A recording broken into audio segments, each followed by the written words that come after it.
Everyone. Madhya Pradesh लोक सेवा आयोग द्वारा राजनीति शास्त्र विषय के लिए असिस्टेंट प्रोफेसर भर्ती यानी असिस्टेंट प्रोफेसर पद के लिए विज्ञापन जारी किया गया है। ये इसमें केवल राजनीति शास्त्र के असिस्टेंट प्रोफेसर भर्ती से जुड़ा हुआ है। देखिए ये कह रहा है कि मध्य प्रदेश लोक सेवा सहायक प्राध्यापक राजनीति शास्त्र पॉलिटिकल साइंस के पदों पूर्ति हेतु विज्ञापन 2024 के इतना ये विज्ञापन जारी किया गया है। ठीक है, इसमें बहुत अच्छा खासा सीट हम देख सकते हैं कि लगभग इसमें है 124 के करीब सीट है। देखिए ये विज्ञापन जारी कर दिया गया है। इसमें सीटों की संख्या नीचे दी गई है, देख लीजिएगा आप। हाँ देखिए 124 कुल सीटें हैं इसमें। 124 सीटों पे विज्ञापन, जिसमें अलग अलग कैटेगरी के लिए अलग अलग है। इसमें ये भी है जो अतिथि पहले से अतिथि हैं, जो माने गेस्ट हैं उनके लिए, फिर वहाँ के मूल निवासियों के लिए, फिर वहाँ के मूल दिव्यांगजन जो उनके लिए अलग अलग सीट है। तो कुल मिला के जो कहा जाए तो इसके अलावा 124 है, जिसमें जनरल का 16, एससी का 17 से कुछ है। चलिए हम देखते हैं, इसके डिटेल से देखते हैं इसमें है क्या। तो ये मध्य प्रदेश लोक सेवा आयोग के द्वारा जारी किया गया है। ये राजनीति शास्त्र विषय में ही है। देखिए ये क्या है कि ये जो फॉर्म है, इस फॉर्म को आवेदन पत्र केवल ऑनलाइन स्वीकार किए जाएंगे। आवेदन पत्र 27/2/2025 से 26/3/2025 तक आप इसको फॉर्म भर सकते हैं। इसका वेबसाइट है www.mp ऑनलाइन, ये देख सकते हैं। फिर MP PCS MP गवर्नमेंट पर। ठीक, यह केवल ऑनलाइन ही स्वीकार होगा। यह फॉर्म जो होगा ऑनलाइन ही स्वीकार, अन्य किसी भी प्रकार से भेजे गए आवेदन पत्र आयोग द्वारा स्वीकार नहीं किया, यानी कि केवल ऑनलाइन ही भरेंगे, ऑफलाइन वगैरह का व्यवस्था नहीं है। इसमें जो है आयु की बात करें तो आयु की जो गणना होगी 1 जनवरी 2025 से आपकी की जाएगी। और जो आयु की गणना होगी वो आपके हाई स्कूल के जो मार्कशीट है 10वीं के अंक सूची में जो अंकित है उसी के आधार पे होगा। यानी कि क्या, जो आपके अंक 10वीं के अंक सूची है जो मार्कशीट, उस पर जो जन्म तिथि है उसी को निर्धारित किया जाएगा, यानी वही माना जाएगा। ठीक है, और ये जो इसमें सब चीज़ भरने का प्रक्रिया है कि आप जो शुल्क है अपने credit debit card internet banking से कर सकते हैं। MP ऑनलाइन में जो माध्यम है उसके द्वारा नगद स्वीकार किया। अगर आप परीक्षा शुल्क इसमें अंकित के माध्यम से नगद स्वीकार किया जाए शुल्क हेतु ऑनलाइन आप पेमेंट कर सकते हैं फॉर्म भर के। अगर कोई त्रुटि हो गया फॉर्म भरने में तो 4/3/2025 से 28 दिन तक सुधारा जाएगा, मैंने सुधारने। और इसके लिए आपको क्या किया जाएगा, 50 रुपया त्रुटि शुल्क दे होगा। अभ्यर्थी त्रुटि सुधार हेतु MP ऑनलाइन के सेवा का उपयोग कर सकते हैं। ठीक है, तो ये भरने होने का प्रोसेस है। अब इसका जो हम देख लें कि ये जो शैक्षिक अर्हता यानी कि एलिजिबिलिटी क्या होती है, एजुकेशनल क्वालिफिकेशन, तो इसमें कह रहा है सीधा सीधा कला, वाणिज्य, मानवीय, विधि, सामाजिक विज्ञान भारतीय विश्वविद्यालय, ये मैंने कुल ओवरऑल जितने भी सब्जेक्ट है उसका इसमें एलिजिबिलिटी डाल दिया है। लेकिन इसमें जो ये भर्ती है केवल पॉलिटिकल साइंस विषय का है, इसीलिए हम पॉलिटिकल साइंस के ही देखेंगे योग्यता को। ये जो है केवल सब सब्जेक्ट के लिए है। इसमें अलग अलग जो होते हैं जो अलग अलग दिव्यांगजन, उनके लिए अलग अलग टाइप का कैटेगरी बांटा गया, नहीं सकते सेरेब्रल पल्सी वगैरह जो है ये है। ठीक, तो आइए देखते हैं पहले कि परीक्षा केंद्र की जो होगा तथा उसका प्रवेश पत्र के बारे में।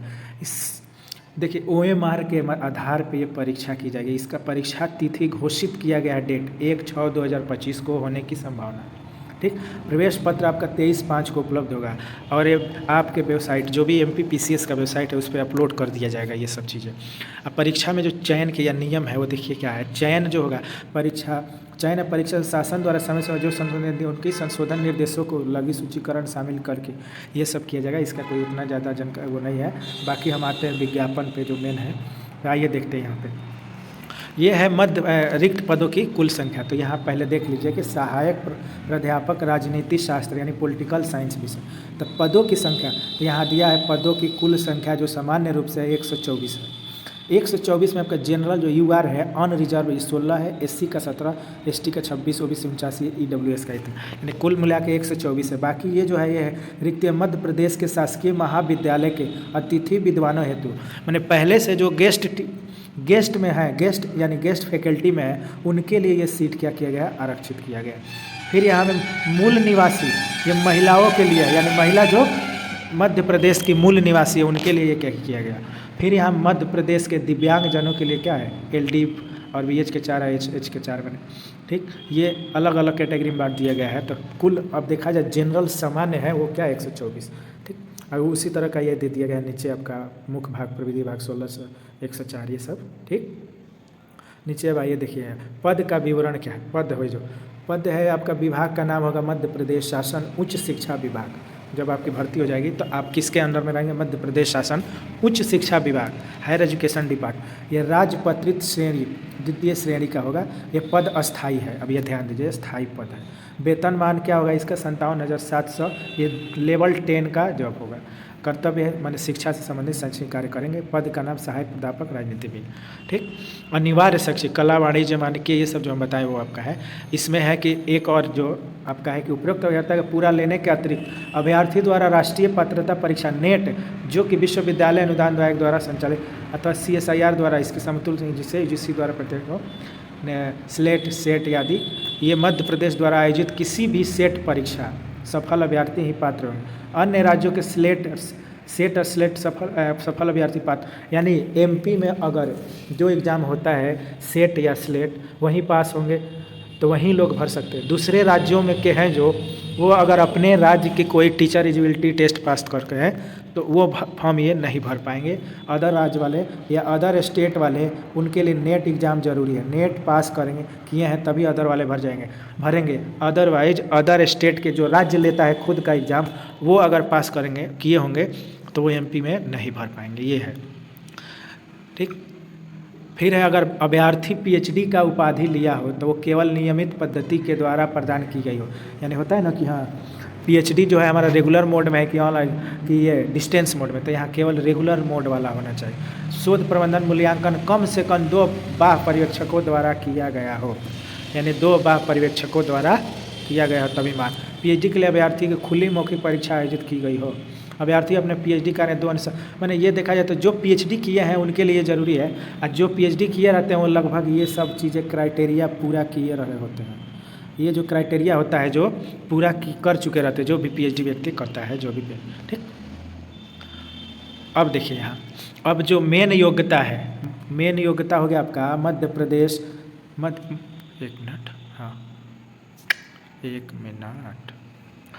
मध्य प्रदेश शासन उच्च शिक्षा के आदेश इतना जो है दिनांक 22/12/2000 राजनीति शास्त्र विषय संबंधित सह विषयों के संबंध में जानकारी, यानी कि ये जो सब्जेक्ट है ये हो गया मेन। अब इस मेन सब्जेक्ट के कौन कौन एलाइड सब्जेक्ट हैं, तो इसमें पहला है पब्लिक एडमिनिस्ट्रेशन, यानी कि पब्लिक एडमिनिस्ट्रेशन लोक प्रशासन, और दूसरा आपका है क्या? दूसरा आपका है इंटरनेशनल रिलेशन, अंतर्राष्ट्रीय संबंध। और यानी कि जो व्यक्ति या जो भी अभ्यर्थी राजनीति शास्त्र में MA नहीं किए हैं बल्कि लोक प्रशासन या अंतर्राष्ट्रीय संबंध में वो PG किया है या पोस्ट ग्रेजुएट किए हैं, तो वो भी ये फॉर्म को क्या कर सकते हैं? फिल कर सकते हैं, यानी इस फॉर्म को अप्लाई कर सकते हैं, ठीक। ये एलाइड 2 सब्जेक्ट के बारे में कह रहा है। अब कह रहा है कि कलम 2 में उल्लेखित विषय कलम 3 में दिए गए तथा कलम विषय हेतु कलम 3 विषय संबंध व्यक्ति आवेदन कर, यानी जो भी है इसमें का एलाइड उससे जुड़ा हुआ व्यक्ति क्या कर सकता है? कर सकता है। और एक चीज़ इसमें दे रहा है कि साथ ही ऐसे अभ्यर्थी, ऐसे PhD धारक जिन्होंने अपनी स्नातकोत्तर डिग्री 19 सितंबर 19 से पूर्व ही प्राप्त कर ली हो तथा अंकों में 5% छूट उपलब्ध कराई जाए, चाहे 55 में से 50, यानी कि जो 1991 में जो व्यक्ति MA किया है और वो PhD कर लिया है बाद में, तो उसको MA में 5% का छूट दिया जाएगा, यानी कि 55 की जगह पर 50% उसका होगा, तब भी वो अप्लाई करने के लिए पात्र है, ठीक है। बाकी इसमें यह भी सब दिया है कि जो भी लोग जो जिनको आरक्षित है, जैसे देखिए लोकोमोट डिसेबिलिटी, सेरेब्रल पल्सी, कुष्ठ रोग, मुक्त रोग, बौनापन, ये सब, इन लोगों को भी 5% की छूट प्रदान की जाएगी, यानी कि 55% अंक के साथ 5% छूट होगा, ठीक। अब बात हम करते हैं आयु से संबंधित, इसमें क्या क्या, तो देखिए आयु कह रहा है 21 वर्ष की आयु पूर्ण कर लें, यानी कि मिनिमम 21 वर्ष होनी चाहिए, किंतु 40 वर्ष की आयु पूर्ण ना की। अब मैक्सिमम 40 वर्ष से ऊपर के आदमी नहीं कर सकते, यानी 40 वर्ष से ऊपर के अभ्यर्थी इस फॉर्म का अप्लाई नहीं कर सकते। लेकिन इसमें दिया गया अधिकतम आयु सीमा दी गई छूट परिशिष्ट 1 में देखें, जो परिशिष्ट 1, तो इसमें सीधा सा मतलब होता है कि जो आरक्षित वर्ग के लोग होते हैं SC ST OBC वाले, उनको क्या किया जाता है? कुछ छूट दिया जाता है आयु में, यानी अगर वो 40 से ऊपर भी हैं तो छूट मिलता है। नॉर्मली 5 साल SC को मिलता है, 3 साल SC ST को 5 साल, OBC को 3 साल, ऐसा नॉर्मली होता है, ऐसा छूट मिलता है। हाँ, ऑनलाइन देखो, अब कर अभ्यर्थी के पास उपयुक्त अर्हता ऑनलाइन आवेदन करने की अंतिम तिथि 26/3/2025 तक होनी चाहिए, यानी 26/3/2025 तक वो क्या हो जाना चाहिए उसके पास जो ये चीज़ मांगा जा रहा है। ऐसा नहीं कि बाद में उसके पास नेट का डिग्री हुआ या बाद में MA किया, यानी कि 26/3 तक किसी भी हालत में ये कर लिया हो। शासन द्वारा पदों की संख्या पुनरीक्षण करने के इस पद संख्या में लिखित परीक्षा का परिणाम घोषित करने से पूर्व वृद्धि की जा सकेगी। पदों की कमी चयन के किसी भी स्तर पर की जा सकेगी। अब यहाँ को आ रहा है कि रिजल्ट लिखित परीक्षा परिणाम घोषित होने के पूर्व हो सकता है कि आपका सीट बढ़ा दिया जाए या हो सके तो आपका सीट कम किया जा सकता है। अब इसमें यह भी है चयनित अभ्यर्थी की नियुक्ति 2 वर्ष की परिवीक्षा पर की जाएगी, यानी 2 वर्ष आपका जो रहेगा वो प्रोबेशन पीरियड रहेगा, यानी 2 वर्ष तक आप प्रोबेशन में रहेंगे जॉब के बाद। 2 वर्ष बाद आपका परमानेंट किया जाता है, ये किसी भी जॉब में ऐसा माना जाता है। किसी भी प्रवर्ग मध्य प्रदेश के मूल निवासी महिला के लिए आरक्षित पद उपयुक्त महिला अभ्यर्थी के अभाव में उस पर पुरुष कुमार द्वारा किसी भी प्रवर्ग में मध्य प्रदेश के मूल निवासी महिला के लिए आरक्षित पद उपयुक्त महिला अभ्यर्थी के अभाव में उसी प्रवर्ग के पुरुष चयन के द्वारा भरे जा सके। ये कह रहा है कि अगर मान लीजिए महिला अभ्यर्थी नहीं रहे, महिला अभ्यर्थी के आरक्षित पद में, तो उसमें पुरुष पद को उम्मीदवार को भरा जा सकता है, सकने वाली बात कहा जा रहा है। और देखिए आरक्षण जो अनुसूचित जाति अनुसूचित जनजाति पिछड़ा वर्ग तथा दिव्यांग के लिए क्या है, केवल मध्य प्रदेश के मूल निवासी को ही मिलेगा। दूसरा है अगर आप दिव्यांगता की मांगते हैं, दिव्यांगता वाला आरक्षण, तो आपको 40% या उससे अधिक दिव्यांगता प्रमाण पत्र ही दिव्यांग अभ्यर्थी का देगा। ठीक, मध्य प्रदेश से बाहर के किसी भी अभ्यर्थी को अनारक्षित उनको नहीं माना जाएगा अनुसूचित जाति अनुसूचित जनजाति। ये हर राज्यों में ऐसा नियम है। कोई भी उम्मीदवार जैसे महिला के विरुद्ध अपराध, ये सब जो आपका नियम है ये पढ़ लीजिएगा, ये सब पढ़ने वाला चीज़ है कि जो महिलाओं के विरुद्ध क्या है, कौन कौन नहीं भर सकता है फॉर्म, ये चीज़ है। अब चयन प्रक्रिया की बात करें तो देखिए चयन प्रक्रिया में क्या होगा कि आपका जो चयन होगा ये होगा कि इसके अंदर विज्ञापित पदों हेतु वस्तुनिष्ठ प्रश्नों की OMR आधारित परीक्षा आयोजित की जाए, यानी कि सीधा मतलब है कि एक आपका ऑब्जेक्टिव टाइप का प्रश्न का रहेगा और उसका एग्जाम होगा। एग्जाम में आपके सब्जेक्ट से जुड़ा हुआ क्वेश्चन और जो भी हो सकता है। उसके बाद 3 गुना आपको क्या किया जाएगा, 3 गुना तथा समान अंक प्राप्त करने वाले कक्षा आमंत्रित किए जाएंगे, यानी कि परीक्षा के प्राप्त अंकों के 3 गुना बुलाया जाएगा। फिर एक इंटरव्यू होगा, इंटरव्यू के बाद से आपको क्या किया जाए, फाइनल आपका सिलेक्शन किया जाएगा। फिर आपके जो भी होगी डॉक्यूमेंट आपका क्या किया जाए, सूक्ष्म परीक्षण के पश्चात जो अभ्यर्थी पाए जाएंगे केवल उन्हीं का साक्षात्कार, माने अगर आमंत्रित किए गए आपको इंटरव्यू के लिए तो आपका डॉक्यूमेंट वेरिफिकेशन होगा, डॉक्यूमेंट में आप सही पाए गए तब आपका क्या होगा, साक्षात्कार होगा, फिर साक्षात्कार के लिए बुलाया जाएगा। ठीक, और इसमें आपका क्या, हाँ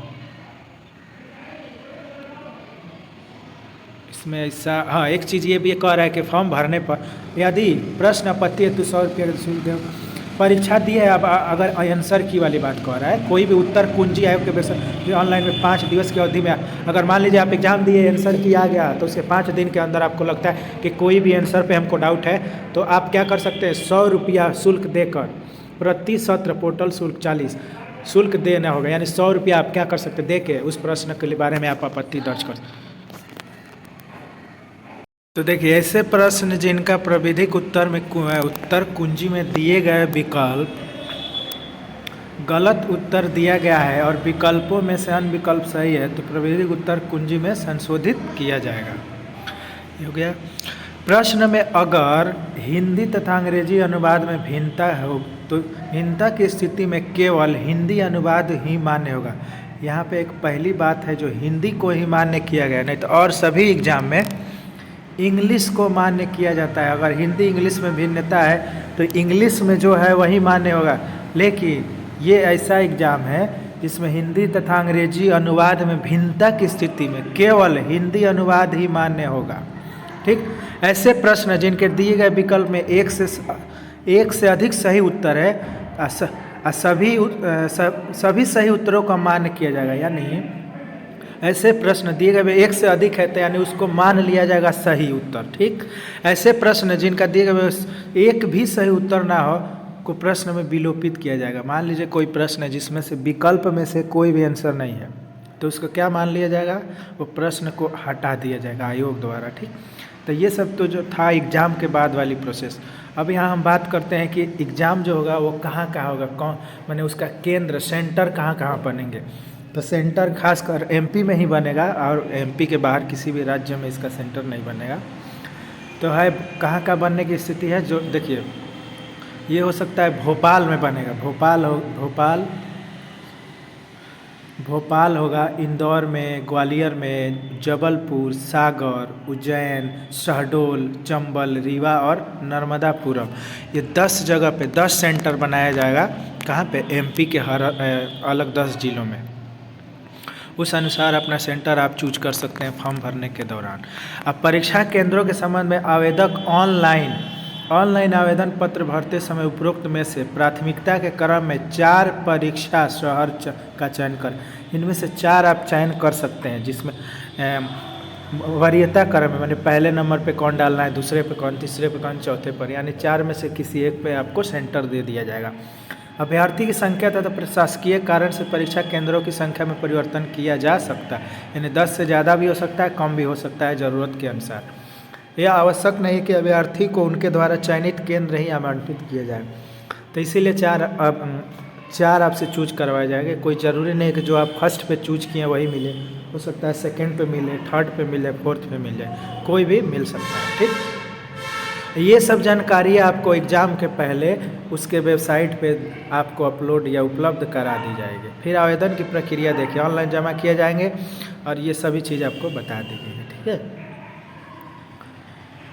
अब आयु सीमा में छूट की बात है तो वहीं जो आरक्षित वर्ग के लोग हैं उनको छूट दे दिया जाएगा, कुछ जो भी छूट हो। ठीक है, तो आपका ये जो चीज़ था ये एक तरह से विज्ञापन का डिटेल। अब देखिए एक यहाँ है कि फॉर्म भराएगा कब। फॉर्म आपका देखिए विज्ञापन जो है 30/12 से, विज्ञापन 30/12 को हुआ था। आवेदन जो ऑनलाइन आवेदन प्रारंभ होगा वो आपका होगा 27/2 से, और आवेदन की अंतिम तिथि है 26 मार्च को।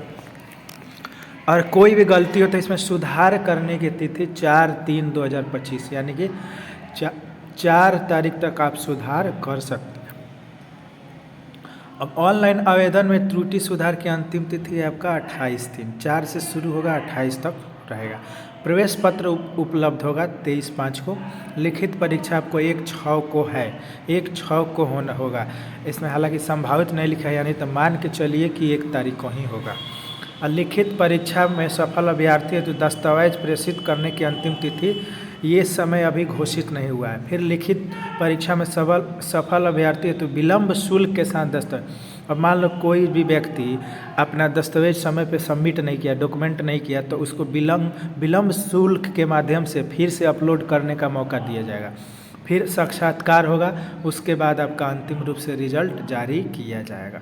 ठीक है, अब इसमें जो छूट है आयु का देख लीजिए। आयु के छूट में कुछ अलग अलग वर्ग के लोगों के लिए अलग अलग छूट की बात की गई, जिसमें से है अनुसूचित जाति, अनुसूचित जनजाति, अन्य पिछड़ा और दिव्यांग, शासकीय जो भी हो, सैनिक महिलाएं, अनारक्षित अगर कर्मचारी है और नगर निगम के सैनिक है, अनारक्षित में है, तो उनको 5 साल की छूट दी जाएगी। ऐसे अभ्यर्थी जो भूतपूर्व सैनिक हो, उसमें आयु में से उसके द्वारा पहले की गई संपूर्ण प्रतिरक्षा सेवा की अवधि कम करने के लिए अनुज्ञात किया जाएगा, किंतु उसके परिणाम जो आयु निकले वह अधिकतम आयु सीमा 3 वर्ष से अधिक नहीं होनी चाहिए।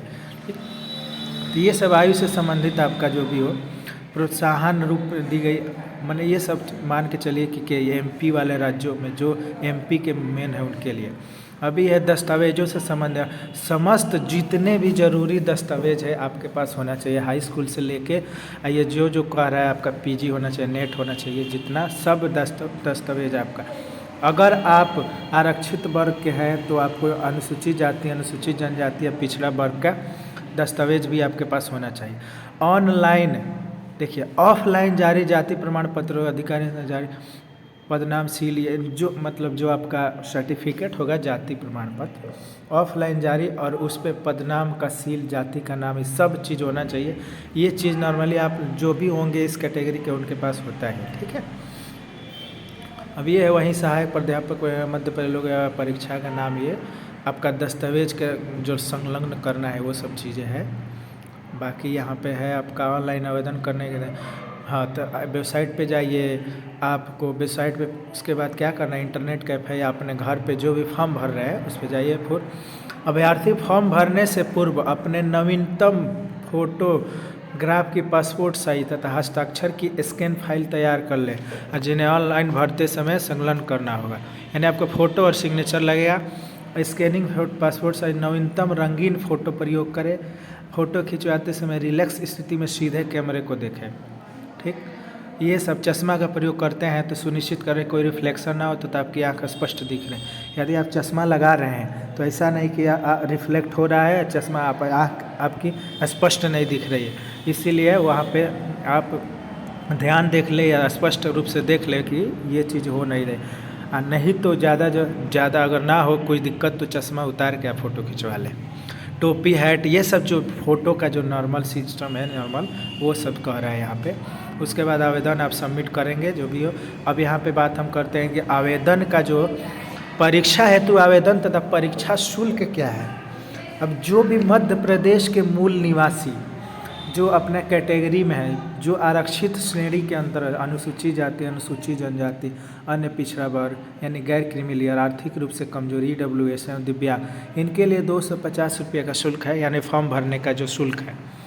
वहीं सभी श्रेणी तथा शेष सभी श्रेणी यानी जनरल तथा मध्य प्रदेश के बाहर के अभ्यर्थियों के लिए 500 रुपये, यानी जो वहाँ पे सामान्य कैटेगरी के होंगे अभ्यर्थी और मध्य प्रदेश के बाहर के कैटेगरी के मध्य प्रदेश के बाहर के जो कैंडिडेट होंगे उनको 500 रुपया शुल्क लगेगा आवेदन करने में। ठीक, आवेदन को प्राप्त शुल्क केवल विज्ञापन निरस्त होने की स्थिति में ऑनलाइन पद्धति से अभ्यर्थी के खाते में वापस किया जाएगा। ये कह रहा है अगर आपने आवेदन किया है और विज्ञापन निरस्त हो गया, ये जो विज्ञापन आया हुआ है वो किसी कारण से निरस्त हो गया यानी रद्द कर दिया गया, तो आपको आपकी पैसा आपके खाते में ऑनलाइन के माध्यम से वापस कर दी जाएगी। ठीक, अब आवेदन पत्र की अंतिम तिथि, ये सब चीज़ें हम आगे भी देख चुके हैं पहले। ये 26 दिन को क्या होगा, अंतिम तिथि है, उस दिन तक आपका ये डॉक्यूमेंट वगैरह क्या क्या शैक्षिक अर्हता है, ये सब चीज़ें पहले ही बता दिए हैं। तो ये एक तरह से देखें तो MP का जो नोटिफिकेशन असिस्टेंट प्रोफेसर वाला, इसका ये है पूरा डिटेल इसमें दिया है। तो आप अगर इसकी योग्यता रखते हैं तो इस फॉर्म को आप भर सकते हैं और आप एक बहुत अच्छे जॉब जिसको असिस्टेंट प्रोफेसर कहते हैं कहा जाता है, उसके लिए आप एलिजिबल हैं, आप भर सकते हैं। बशर्ते कि आपको नेट होना चाहिए, PG किए हो, नेट क्वालिफाइड हो। ठीक, अब यहाँ पे कह रहा है OMR भरने का तरीका, ये नॉर्मली सबको पता ही रहता है कि कैसे भरना है। एकमात्र इसमें विकल्प जो है ये सही है, बाकी आप गोला ऐसे भर रहे हैं, आधा भर दिए, टिक लगा दिए, फिर आधा भर दिए, यहाँ पे 2 भर दिए, तो सब गलत माना जाएगा, ये सब गलत है। जबकि ये सही है, केवल एक गोला भरना है। ठीक, ये सब। अब इसमें एक चीज़ ये भी है कि केवल गोले काले की जैसे अधिक, इसमें काला पेन आपको यूज करना है। ये एडमिट कार्ड में भी रहता है, आप देख सकते हैं एडमिट कार्ड में भी। अभी ये सब चीज़ है, बाकी ये आपका जो नोटिफिकेशन था ये था। ठीक, और ये देखिए ये चीज़ है, ये जो उन लोगों के लिए है जो मध्य प्रदेश शासकीय महाविद्यालय में अतिथि विद्वान है, यानी ये जो गेस्ट फैकल्टी में जो काम करते हैं ना, गेस्ट लेक्चरर, उनके लिए आरक्षित जो पद है उनके लिए प्रमाण पत्र है। आप अनुभव प्रमाण पत्र पर ये सब चीज़ें भर के आपको इसको भी सबमिट करना होगा। ठीक, फिर आपका अनुभव जो भी हो वो भर के कितने साल का, कब से कब का अनुभव है आपको, तो उस अनुसार अनुभव प्रमाण पत्र को जमा करेंगे। और अनुभव के लिए 10 इसमें छूट भी दिया गया है, 10 वर्ष का छूट होगा। तो ये सब देख लीजिएगा नोटिफिकेशन में पढ़।